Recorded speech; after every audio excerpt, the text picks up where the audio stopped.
हो जाएगा सर?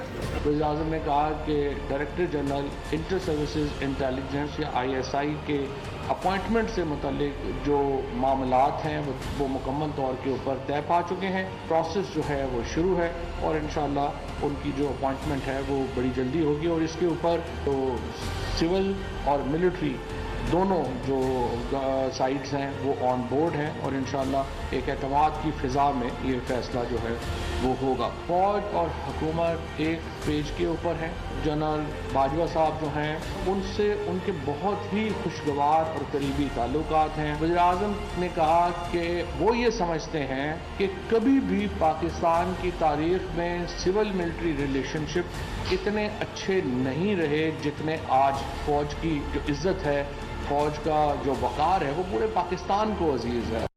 बिस्मिल्लाहिर्रहमानिर्रहीम, अस्सलाम वालेकुम। मैं मोहम्मद उस्मान और आप देख रहे हैं प्रोग्राम हरफराज और मकबूल जान के साथ। वज़ीर इत्तलात फवाद चौधरी साहब का आज बयान काबीना के इजलास के बाद पूरी सूरत हाल वाज़े करता है और उसके अंदर उन्होंने ये कहा कि 70 साल की तारीख़ में सिविल मिलिट्री ताल्लुकात जो हैं इस वक्त आइडियल हैं। ये कहना है वज़ीर आज़म इमरान खान साहब का। और जो DG ISI की तकर्री का मामला है, उसके नोटिफिकेशन का मामला है, वो हल कर लिया गया है और उसका प्रोसेस शुरू कर दिया गया है। ये बताया फवाद चौधरी साहब ने हमको। आज अपने प्रोग्राम के अंदर पाकिस्तान की 70 साल की तारीख़ में सिविल मिलिट्री ताल्लुकात का हम जायज़ा लेंगे। इसमें उतार चढ़ाव आते रहे, कौन ज़िम्मेदार था, कौन ज़िम्मेदार नहीं था, ये है आज का मौजू हमारा और इसी से प्रोग्राम आगाज़ करते हैं। और ये साहब शेख रशीद साहब की भी गुफ्तगू मंजर पे आई। वज़ीर दिफा जो हैं हमारे परवेज़ खटक साहब, उनसे भी पूछा कि जनाब क्या हुआ, तो वो खामोशी से जो है जवाब दिए बगैर गुजर गए। शाह महमूद कुरैशी साहब से भी सवालात हुए और ये जो इतने अरसे से एक अबहाम पैदा किया गया है। इससे पहले अगर हमने देखा तो चीफ़ ऑफ आर्मी स्टाफ की जो एक्सटेंशन का मामला था, उस मामले के अंदर भी यही चीज़ें होती रही हैं। तो अगर तमाम तर ताल्लुकात जो हैं नॉर्मल हैं और आइडियल ताल्लुकात हैं जैसे कि इमरान खान साहब फरमा रहे हैं, तो फिर ये चीज़ें डिले क्यों हो रही? देखें, उस मामले की तलखी जो थी उसकी गूंज अभी तक मौजूद थी। इसकी वजह यह है कि उस मामले की तलखी इसलिए थी कि सुप्रीम कोर्ट तक वो मामला जाना ही नहीं चाहिए था और सुप्रीम कोर्ट में जाके वो बहस का खुलना और बहस के साथ उसके ऊपर गुफ्तगू होना और उसके अंदर फिर वकील का वहाँ नामजद हो जाना और वकील का रातों रात गायब भी हो जाना जो मुद्दई का, और फिर उसका वैसे तो मोटो सुन लिया जाना और ये सारी चीज़ें फिर आखिर में सारी पार्टियों ने मिलकर इस मसले को हल किया। और पार्टियों ने हर बात सुओ मोटो नहीं मिली। सुओ मोटो सिर्फ अदालत होती है, नून लीग सुओ मोटो नहीं होती, पीपल पार्टी सुओ मोटो नहीं होती, ना ही PTI सुओ मोटो। ठीक, मसला यह है कि ये जो पूरी तारीख है ना 3 मार्च 1972 को, अच्छा मेरा ख्याल है कि तारीख पर आने से पहले मौजूदा जो दावा किया जा रहा है या जो मैं उसी हिसाब से चल रहा हूँ कि मैंने कहा अगर एक दो तनाज़ुर में देख लेना तो आपको पता चल जाएगा धुआं कब उठता है। अच्छा, और धुआं कैसा उठता है। ठीक, तो 3 मार्च 1972 नहीं, एक शॉट हमारे पास मौजूद है नवाज शरीफ साहब, उसको मैं आता हूँ तो मैं दिखाता हूँ उसी जगह वहाँ पे। आप शुरू करें। 3 मार्च 1972 को जुल्फ़िकार अली भुट्टो ने CNC कमांडर इन चीफ का ओहदा ख़त्म कर दिया। ठीक है। होता यह था कि बर्री फौज का जो सरबराह होता था वो सब का सरबराह होता था और तमाम एक यूनिफाइड कमांड होती थी और एक जॉइंट चीफ ऑफ स्टाफ का ओहदा जो था वो क्रिएट कर दिया और वो समझ रहा था कि इस तरह पाकिस्तान की फ़ौज की जो ताकत है वो ख़त्म हो जाएगी। अच्छा, दूसरी उसने गलती की, डिप्टी कमिश्नर का ओहदा जो है वो उसको ख़त्म करके बाकी कर करा के उसने वो समझता था सिविल ख़त्म हो जाएगी। टिक्का खान को उसने लगाया और टिक्का खान तकरीबन 3 साल 364 दिन वहाँ पर रहा है। अच्छा, और फिर उसके बाद उसने ज़िया हक को लगाया, फिर ज़िया हक 12 साल रहा जो वो। सिर्फ 3 लोग ऐसे हैं जिन्होंने पूरे 3 साल का टेन्योर किया है। एक जनरल असलम बेग, एक राहिल शरीफ और एक तीसरे जो थे वो थे जहांगीर करामत। जहांगीर करामत से भी इस्तीफा ले लिया गया था 2 साल। वहीद काकड़ सिक्योरिटी काउंसिल के मामले के ऊपर इख्तलाफ है। वहीद काकड़ जो थे, वहीद काकड़ ने पूरे 3 साल के, ये 3 थे, उनसे इस्तीफा ले लिया गया था। और आसफ नवाज जिंजुआ जो थे वो 1 साल को 145 दिन के बाद उनका भी इंतकाल हो गया। आप अंदाजा करें कि भुट्टो के साथ इस ओहदे के आने से जो एक सिविल मिलिट्री टसल शुरू हुई है, पहले भी थी, यानी सिकंदर मिर्ज़ा की जो अयूब खान डायरी लिखते हैं वो कहते ये हैं कि सिकंदर मिर्ज़ा मेरा यार था, दोनों फौज से आए थे। वो मेजर जनरल सिकंदर मिर्ज़ा था लेकिन सिविल में चलता था, मैं भी साथ साथ चलता आ रहा था। दोनों एक ही मेस में खाना खाने वाले, शराब पीने वाले, उठने बैठने वाले। तो मेरी एक्सटेंशन का मसला था, तो मैंने सिकंदर मिर्ज़ा से कहा यार फिरोज़ खान नून से कहो मेरी एक्सटेंशन कर दे। तो वो फिरोज़ खान नून का था यार मसला ही कोई नहीं। तो फिरोज़ खान नून को कहता था कि ये जो ऐसे मामला हैं इसमें सोच करना चाहिए, इतनी जल्दी नहीं है, वो हम देखते हैं कि कोई और बंदा ढूंढ ले। तो कहते मैं एक दिन फिरोज़ खान नून के पास हाजिर हुआ, मैंने कहा जनाब आप कभी पिंडी पे तशरीफ लाएं, कराची बैठे रहते हैं। कहते जब फिरोज़ खान नून पिंडी आया तो मैंने इतना शानदार इस्तकबाल किया, रेड कार्पेट दिया, 21 के बजाय 36 तोपों की सलामी, ये वो खाने। और वो चाहते चाहते मैंने कहा सर मेरी एक फाइल आपके पास पड़ी हुई है, तो 2 साल की एक्सटेंशन, वो एक्सटेंशन ही दे दे। कहता वापस पहुंचते फिरोज़ खान नून ने 2 साल के बजाय 4 साल की एक्सटेंशन दे दी। और उसी 4 साल के अंदर उसने फिरोज़ खान नून का तख्ता सिकंदर मिर्ज़ा समेत उलट दिया। अच्छा, तो ये मसला सर ये है कि ये पहले दिन से ही ये चीज़ें जो चली आ रही। शामी साहब हमारे साथ हैं, इन सारी चीज़ों के सीनियर साफ़ी हैं और इन तमाम वाक़यात के गवाह भी हैं। और जैसे शामी साहब आप खुशामदीद कहेंगे, लेकिन आज जो फवाद चौधरी साहब ने कहा कि वज़ीर-ए-आज़म इमरान खान साहब का ये मानना है कि जो 70 साल की तारीख़ में सबसे अच्छे और आइडियल ताल्लुकात जो हैं वो अब हैं सिविल और मिलिट्री जो इदारे हैं उनके, क्या आप समझते हैं कि ऐसा ही है? देखिए, अगर वज़ीर-ए-आज़म साहब ये कह रहे हैं तो हमें इसकी तरदीद की ज़रूरत नहीं है, लेकिन अगर अच्छे ताल्लुकात का नतीजा ये है कि एक तकर्री पर इत्तफाक ना हो सके और फाइल जो है ये मालूम ना हो कि कहाँ है, समरी जानी चाहिए थी कि नहीं जानी चाहिए थी, जुबानी बात हुई थी कि नहीं हुई थी, यानी एक 2 हफ्ते से कन्फ्यूजन जो है पैदा हुआ है और पूरी कौम उसमें परेशान है। तो अगर अच्छे ताल्लुकात जो हैं वो ये होते हैं तो फिर बुरे ताल्लुकात किनको कहेंगे आप? सही बात, सही बात। अच्छा शाम साहब, ये जो तारीख है मैं अभी बता रहा था कि फिरोज़ खान नून वाली उस ज़माने से चली आ रही है और 7 अक्टूबर को दोनों मिलकर मार्शल लगाते हैं, अयूब खान और सिकंदर मिर्ज़ा। और जब अदालत फैसला कर देती है कि जो इनकलाब ले आए वही जायज़ है, तो शाम को रात को सिकंदर मिर्ज़ा को वो कान से पकड़ के निकाल देता है कि भाई साहब अपना रास्ता लो, ताकत मेरे पास है। ये जो बार बार रिपीट किए जाते रहे हैं, मतलब ख़ास तौर पे पहला इंसिडेंट जो है वो हुआ था जब शायद रफ़ी वीडियो रिकॉर्डिंग करवा के लाया था अपना, और लाहौर टीवी से नवाज शरीफ की नशर हुई थी कि डिक्टेशन नहीं लूँगा, और फिर जो काकड़ फार्मूला आया था तो उस वक़्त भी इसी तरह की थी, अगरचे कि टीवी नहीं था लेकिन अखबारात के अंदर साफ़ियों खबरें, आप तो उस वक़्त थे। जी हाँ, तो क्या वैसे ही सूरत हाल नज़र आ रही है? औरिया साहब, आप पाकिस्तान की सियासत और तारीख पर मुझसे ज्यादा गहरी नजर रखते हैं और आप खुद भी एक तजर्बाकार सरकारी अफसर हैं, रहे हैं बल्कि। तो आप ये देखें कि हमारे यहाँ होता क्या है अब, यानी ये जो इस वक्त पोजीशन है ना, जब वो ट्वीट एक की थी जनरल आसिफ गफूर ने और फिर रिजेक्टेड साहब उसके बड़े उस पर परेशान हुए थे, उनका रिजेक्टेड जो हुकूमत की प्रेस रिलीज थी उसको रिजेक्ट कर दिया। अब उसके बाद उसका जो नुकसान हुआ उसको काबू में नहीं लाया जा सका। तो नवाज शरीफ साहब से मेरी भी बात हुई उस दिनों में, तो उन्होंने पूछा कि आप क्या करना चाहिए, तो मैंने कहा आप जनरल बाजवा से ये कहें कि इसका इस नुकसान का अदाला करें जिस तरह भी चाहें। तो जनरल बाजवा साहब जैसे पता नहीं उनसे पर उनकी क्या बात हुई, उन्होंने उसका अजाला किया, वो ट्वीट वापस हुई, लेकिन फिर उसके असरात हुए और असरात को बाजवा साहब भी समेट नहीं पा रहे थे। उनकी अपनी कॉन्स्टिट्यूंसी में यानी बड़ा परेशानी पैदा हो गई। तो अब ये जो हो रहा है, आप मुझे बताइए कि तब यानी एक तकर्री है और बार बार वो इस तरह की तकर्रियां होती रही हैं और वजीर आजम और आर्मी चीफ के दरमियान मसाली ताल्लुकात हैं, लेकिन अब ये मालूम नहीं हो रहा कि समरी कहाँ से मूव होनी है, कैसे मूव होनी है, कितने नाम उसमें लिखने हैं। और अब तो ये खबर भी आई है कि वजीर आजम कहते हैं कि जिन लोगों के नाम होंगे मैं उनके इंटरव्यूज लूंगा। शेख साहब ने इसकी तरदीद की है कि इंटरव्यू की बात नहीं हुई। अच्छा शामी साहब, रूल्स ऑफ बिजनेस जो है ना, रूल्स ऑफ बिजनेस तो ये कहते हैं कि समरी जो है ना अपॉइंटमेंट्स के लिए वो सेक्रेटरी इनिशिएट करता है اور رولز آف بزنس میں بڑی سخت بات کر رہا ہوں جو لکھے ہوئے ہیں وہ یہ ہیں کہ جو اپنا آرمی جو آفس ہے it's a subordinate office of the secretary defence, ٹھیک. اور ظاہر بات ہے کہ یہ بات تو یہی، اگر وہ اس بات پہ اڑنا شروع ہو گئے تو آپ مجھے یہ سمجھ نہیں آتی شامل صاحب. صرف سوال یہ ہے کہ ہم نے کب سے یہ سوچنا شروع کر دیا ہے کہ آئی ایس آئی جو ہے یہ ہمارے ماتحت ہے؟ یہ کس دن سے ہمارے اندر یہ چیز آئی تھی؟ ٹیکنیکلی جس طرح اسکندر مرزا یہ سوچ رہا تھا نا کہ چیف آف آرمی اسٹاف میرے ماتحت ہے، جی سر.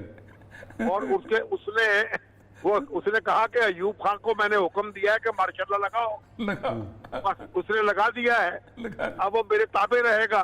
ٹھیک ہے. تو پھر جس طرح سے آپ کو معلوم ہے کہ ان کو نکالا گیا موصوف کو، جی سر. تو اب یہ بار بار یہ ہمیں غلط فہمی ہوتی ہے، اور بار بار یہ غلط فہمی دور کیوں نہیں ہوتی؟ میں بس یعنی یہ میں اس سمجھنے سے قاصر ہوں. ٹھیک ہے، صحیح بات ہے. ہاں ہاں. نہیں، ایک رائے یہ بھی آئی تھی شامی صاحب کہ قانون سازی کر لی جائے کہ بھئی اختیار کس کا ہے، تو اس کے حوالے سے بھی تھا کہ شاید کوئی اجلاس بلایا جائے اور اس کے اندر یہ پچ کی جائے. مشکل. ہاں جی جی.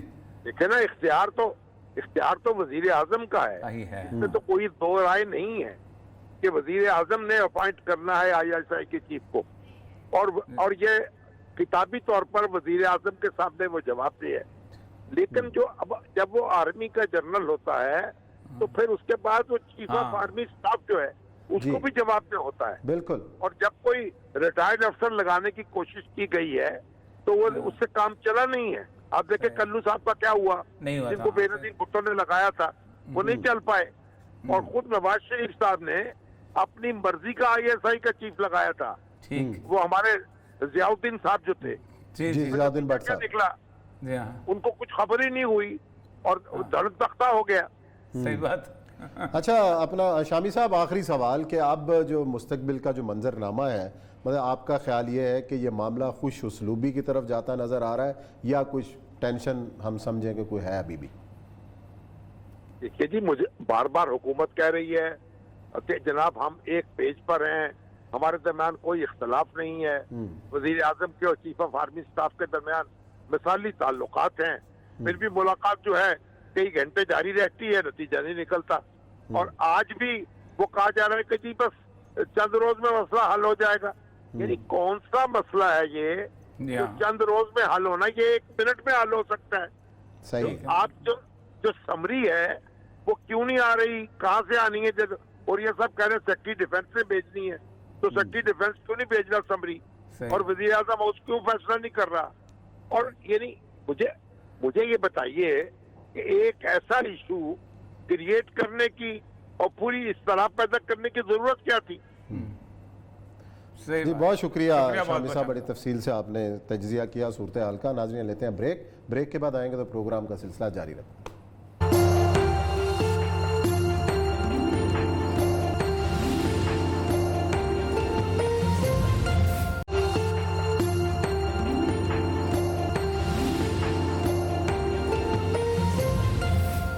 جی ناظرین، بریک کے بعد آپ کو خوش آمدید کہتے ہیں. ایک بڑی اہم کامیابی یہ ہوئی کہ جبری مذہب کی تبدیلی کے حوالے سے جو قانون سازی ہونے جا رہی تھی، جو بل پیش کیا گیا تھا، وہ بالآخر ریجیکٹ کر دیا گیا. اس میں بہت سارے افراد کی کاوشیں شامل ہیں، بہت ساری دینی جماعتوں نے آواز اٹھائی پارلیمنٹ کے اندر بھی، لیکن خود مذہبی امور کے وفاقی وزیر نور الحق قادری صاحب نے بھی اس کے اوپر بھرپور سٹانس لیا، بھرپور سٹینڈ لیا اور یہ کامیابی نصیب ہوئی. ہمیں جوائن کیا ہے نور الحق قادری صاحب نے پروگرام کے اندر. خوش آمدید کہیں گے. السلام علیکم قادری صاحب. وعلیکم السلام ورحمۃ اللہ. قادری صاحب، پہلے تو آپ کی کوششوں کو ہم خراج تحسین پیش کرتے ہیں اور ساتھ ہی ساتھ آپ سے پوچھتے ہیں کہ اس بل کی جو منسوخ ہونا جو ہے وہ کتنی بڑی کامیابی ہے، اور آئندہ جو اس قسم کی قانون سازی کا سوچا بھی جاتا ہے اس کا کیا مستقبل؟ میں پہلے وضاحت کروں کہ میں بارہا کہہ چکا ہوں کہ اس حوالے سے ہمارا اقلیتوں کے ساتھ نہ تو کوئی متعصبانہ رویہ ہے، نہ ان پہ کوئی سختی اور جبر ہم چاہتے ہیں، نہ ہمارا دین اور مذہب چاہتا ہے، نہ ہمارا آئین اور قانون چاہتا ہے. اور میں جب اندازہ لگاتا ہوں پاکستان کا اپنے آس پاس کے پڑوسی ممالک کے میں جو کچھ ہو رہا ہے، مذہبی اقلیتوں کے ساتھ جس طرح ان کے حقوق کو غصب کیا جا رہا ہے، جس طرح ان کی آزادیوں کو چھینا جا رہا ہے، تو پاکستان کا اس حوالے سے بہت ہی مثبت اور بہت ہی معتدل کردار ہے، بطور ریاست کے، بطور قوم کے، اور بطور ہمارے نظام اور آئین اور دستور کے۔ تو اس میں کوئی دو رائے نہیں ہے کہ اس حوالے سے یہ ملک، اس ملک کے عوام، اس ملک کا آئین، اس ملک کا نظام، یہ ریاست بہت ہی رحم دلانہ اور مشفقانہ رویہ ہے اقلیتوں کے لیے۔ اکی دکھ اس طرح کے واقعات جس سے پروپیگنڈا کیا جا رہا ہے پاکستان کے خلاف، وہ جزوی واقعات ہے، نجی واقعات ہے، یہاں پہ مسلمانوں کے ساتھ بھی ہو رہے ہیں، یہاں شیعوں کے ساتھ بھی ہو رہے ہیں، سنیوں کے ساتھ بھی ہو رہے ہیں، اس طرح کے واقعات مزارات پہ بھی ہو رہے ہیں، منبرگاہوں پہ بھی ہو رہے ہیں، مساجد پہ بھی ہو رہے ہیں، مدارس پہ بھی ہو رہے ہیں۔ تو اس کو بنا کے کہ کوئی ہم ایک ملک پرتشدد ملک ہے یا اقلیتوں کے حوالے سے کوئی تعصب ہے، اس طرح کی کوئی بات نہیں۔ جب یہ چونکہ اس کمیٹی کو قائم کیا گیا تھا، اقلیتی ممبرز پرائم منسٹر صاحب سے ملے تھے اور انہوں نے کہا تھا کہ سندھ میں جبری مذہب کی تبدیلی کی واقعات ہے، پرائم منسٹر صاحب نے کہا کہ ایک دونوں ہاؤسز کی کمیٹی بن جائے اور اس معاملے کو باریک بینی کے ساتھ اس کی تمام پہلوؤں کو، تمام جہات کو دیکھیں اور پھر اس پہ غور کریں کہ کیا کرنا چاہیے۔ صحیح ہے۔ جب ہم اس میں بیٹھے، میں اتفاق سے ان کی تمام میٹنگز میں، شاید ہی کوئی میٹنگ مجھ سے مس ہو گئی ہو، میں کوشش کرتا تھا کہ اس مسئلے کا حل بھی نکل آئے، لیکن ایسا حل ہو جو کہ ہمارے نظام، ہمارے دستور، ہمارے شریعہ اور دین سے متصادم نہ ہو، اور اس وجہ سے کوئی اور ایسا مسئلہ کھڑا نہ ہو جائے جس میں ہم ایک دوسرے کنفلکٹ اور تنازع میں پڑ جائے جو اکثریت اور اقلیت کا مذہب کے بنیاد پر ہو، دین کے بنیاد پر ہو، اور پھر اس کو قابو نہ کیا جا سکے۔ تو اس کمیٹی کے جو ٹیوارز بنے تھے اس میں یہ تھا کہ ہم جو مروجہ اور جو ایگزسٹنگ لاز ہے، جو مروجہ قوانین ہے جو کہ پہلے سے موجود ہے، ہم اس مسئلے کا ان قوانین کی روشنی میں کوئی حل تلاش کریں، اور اگر کہیں اس کی امپلیمنٹیشن کا اور نفاذ العمل کا کوئی مسئلہ ہے اور کوئی انتظامی شکایات ہے تو ان انتظامی شکایات کا ہم بغور جائزہ لیں۔ اور جو ہم نے اس وقت جو فیکٹس اینڈ فائنڈنگز تھی، ہماری جو معلومات حاصل ہوئی، وہ یہ تھا کہ خیبر پختونخوا میں کوئی بھی جبری مذہب کی تبدیلی کا واقعہ نہیں تھا، بلوچستان میں کوئی واقعہ نہیں تھا، کشمیر، گلگت بلتستان میں کوئی واقعہ نہیں تھا، ICT ایریاز میں نہیں تھا، صرف پنجاب میں بھی نہ ہونے کے برابر، اور صرف سندھ کے واقعات تھے، اور سندھ میں بھی ہندو برادری کے ساتھ تھے، اور وہ بھی 2-3 ڈسٹرکٹس اور اضلاع میں تھے۔ تو پہلے ہم نے یہ سفارش کی کہ وہاں سندھ حکومت سے بات کرے اور جو لوگ اس میں ملوث دکھائے جاتے ہیں یا ظاہر کی جاتے ہیں ان کا موقف لے، ان سے پتہ کرے، ان کو بتائیں کہ اس کی بدنامی ہو رہی پاکستان کی، پاکستان کے لیے کے خلاف اس کے حوالے سے پروپیگنڈا کیا جا رہا ہے، تو ان کو قائل کرنے کی کوشش کی جائے۔ لیکن ہمارے اقلیتی ارکان کا یہ بضد ہے کہ ہم ایک قانون بنائیں اور اس میں ایک لا امینڈمنٹ لے آئے۔ پھر میں نے ان سے کہا کہ پھر یہ ہمیں دے دے، چونکہ فیڈریشن میں، مرکز میں اس سبجیکٹ کو ہم لک آفٹر کرتے ہیں، تو ہمیں دے دیں، منارٹی ہمارے ساتھ ہے، ہم کوئی بیلنس متوازن اگر قانون بنانا ضروری ہے اور حتمی ہے اور کوئی اس کے بغیر چارہ نہیں ہے، تو ہم ایک ایسا قانون لاتے ہیں جس میں اکثریت کے ساتھ بھی مشاورت کرے، دینی قیادت کے ساتھ، دینی زعامات کے ساتھ، پارلیمنٹ اور پارلیمنٹ کے باہر موجود جو سیاسی دینی جماعت ہیں ان سے بات کریں، اور اقلیتوں کے لیڈرز اور نمائندوں سے بھی بات کریں، آپ کا بھی مسئلہ حل ہو جائے اور وہاں سے بھی کوئی اس طرح متنازع چیز نہ ہو۔ لیکن یہ جب انہوں نے یہ پروپوز بل جو انہوں نے سفارشات مرتب کی، جب ہمارے طرف بھیجا گیا کہ آپ اس پہ اوپینین دے دیں، تو پھر ہم نے جو ہم سمجھتے تھے اسلامی نظریاتی کونسل سے ہم نے مشورہ کیا، ایک اسمالر گروپ علماء کے ساتھ مشورہ کیا اور اپنا اوپینین دے دیا۔ صحیح ہے۔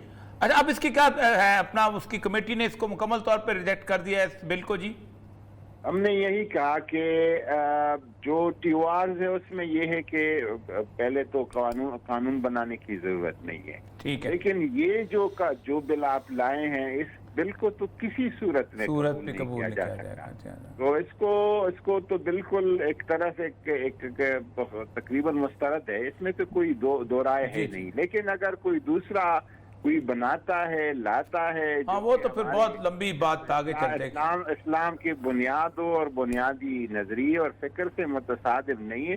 میں نے پہلے دن جب کمیٹی بننے سے پہلے ڈاکٹر رمیش کمار صاحب نے پیش کیا تو وہاں پہ جب لے ہوا تو اسپیکر صاحب نے مجھ سے پوچھا کہ ڈو یو اپوز اٹ؟ تو میں نے کہا میں اس کے دو حصے ہیں، ایک ہے جذری مذہب کی تبدیلی، وہ اس میں ہمارا دین واضح ہے، ہمارا عقیدہ واضح ہے، قرآن و سنت واضح ہے کہ لا اکراہ فی الدین، دین میں کسی پہ جبر نہیں ہے. لیکن اگر آپ اس میں 18 سال کا عمر لگاتے ہیں تو پھر تو ہمارا تاریخ اسلام اور بہت بہت اہم شخصیات، بڑی بڑی شخصیات، حضرت مولا علی کرم اللہ وجہہ اور بے شمار صحابہ، بالخصوص انصار صحابہ جو کہ بالکل عہد طفولت اور ابتدائے شباب میں ایمان لائے تھے، ان کا ہماری ہسٹری پوری اس سے تباہ ہو رہی. تو اس کو دوسرے حصے کو جو 18 سال سے آپ مشروط کر رہے ہیں ہم کسی صورت قبول نہیں کر سکتے. جی بہت شکریہ جی قادری صاحب، بڑی تفصیل سے آپ نے بتایا. بھی بہت سارے لوگوں کی کوششیں ہیں، قادری صاحب کی ہیں، سینیٹر مشتاق احمد خان جو جماعت اسلامی سے ہیں انہوں نے سب سے پہلے آواز اٹھائی، علی محمد خان خود، ورنہ وہ پورا گروپ جو تھا، وہ جو کمیٹی تھی، اس کمیٹی کے اندر دیکھیں نا، میں پہلے بھی ہسٹری بتائی کہ اسمبلی میں پاس ہو چکا ہوا تھا، صوبائی اسمبلی میں سندھ پاس ہو چکا ہوا تھا، اور ود ان 24 آورز پریشر اتنا بڑا تھا سندھ اسمبلی کے اوپر کہ اس سندھ اسمبلی میں چیف اسپیکر نے اور چیف منسٹر نے باقاعدہ، گورنر تھے سید الزمان صدیقی صاحب، ان کو کہا اس پہ اعتراض لگا کے واپس بھیج دیں، اور انہوں نے فوراً اعتراض لگا کے واپس بھیج دیتا، تو آج تک اعتراض لگا ہوا. تو یہ پتہ نہیں بار بار شوق بات کھجلی کن لوگوں کو ہوتی ہے یہ بات میں کرتے ہیں. اچھا اب میں پرانی بات کر رہا تھا، بیچ میں رہ گیا اس وقت وہ سارے کا سارا جو تھا. آپ پھر دوبارہ ملٹری تعلقات پہ جا رہے ہیں؟ میرا خیال ہے اس پہ بعد میں بھی چلنا ہے، پھر کر لیں گے. اصل جو چیز انہوں نے نشاندہی کی ہے کہ جو تحفظات ہیں وہ بیٹھ کے سٹیک ہولڈر ایک ساتھ طے کریں کہ جو بھی چند ایک واقعات کو بنیاد بنا کر آپ قانون بنانے جا رہے ہیں. دیکھیں بات سے مسئلہ پتہ کیا ہے عثمان صاحب، ہوا یہ ہے کہ جس وقت نریندر مودی نے ایک شدید قسم کی، اصل میں سازش بتاتا ہوں، شدید قسم کی بہت زیادہ ایک مسلمانوں کو بنانے کے لیے، ہندو بنانے کے لیے مہم شروع کی، اور وہاں بہت زیادہ واقعات شروع ہو جو انٹرنیشنل پریس نے بدنام ہونا شروع کیا، تو پاکستان کی کچھ انڈین سپانسرڈ NGOs نے یہ کام شروع کیا. اور ایوری باڈی نوز کہ وہ کون کہاں سے، اس کے ڈانڈے کہاں سے ملتے ہیں، اور زیادہ تر وہ تھر میں کام کرتی تھی، اور تھر کے اندر انہوں نے آ کے کچھ چیزوں کو اٹھانا شروع کیا. اور یہاں سے آپ کو یاد ہوگا کہ ہندو بھیجے بھی گئے بھارت، وہ جو واپس آئے تھے پھر، اور جو واپس جو انہوں نے میں آپ کو بتاؤں، میں اندور میں ان ہندوؤں کو دیکھا ہے جو وہاں سے گئے ہوئے ہیں، وہ کہتے ہیں ہم پاکستان چھوڑ کے اس حد تک ذلیل ہوئے ہیں کہ ہمیں ترس نہیں کو کرتا. پراسرار طور پہ مرڈر بھی کیا گیا. یہ گرداری لال بھاٹیا جیسے لوگ، ارجن داس بگٹی جیسے لوگ، یہ سارے وہاں گئے تھے. ذلت کی زندگی. آپ خود سوچیں کہاں ارجن داس بگٹی وزیر صوبائی اسمبلی میں، پہلے MP ہے پھر وزیر، اور کہاں وہاں جا کے تو بھیک مانگتا پھرتا ہے انڈیا سے، اور سب ثبوت دینا پڑتا ہے میں واقعی ہندو ہوں اور یہ ہوں اور وہ ہوں، اب مجھے نہ سمجھو پاکستانی نہ سمجھو. ذلت کی زندگی جسے کہتے ہیں. تو اصل مسئلہ یہ ہے کہ خاص طور پہ یہ بنایا اس لیے گیا تھا، اور تمام، میں نام نہیں لینا چاہتا، اب تو فوت ہو گئے وہ دونوں جنہوں نے اس کو اٹھایا تھا اور اس کو خاص طور خراب کیا. چلیں یہ بریک لیتے ہیں، بریک کے بعد آئیں گے تو پروگرام کا سلسلہ جاری رکھتے ہیں.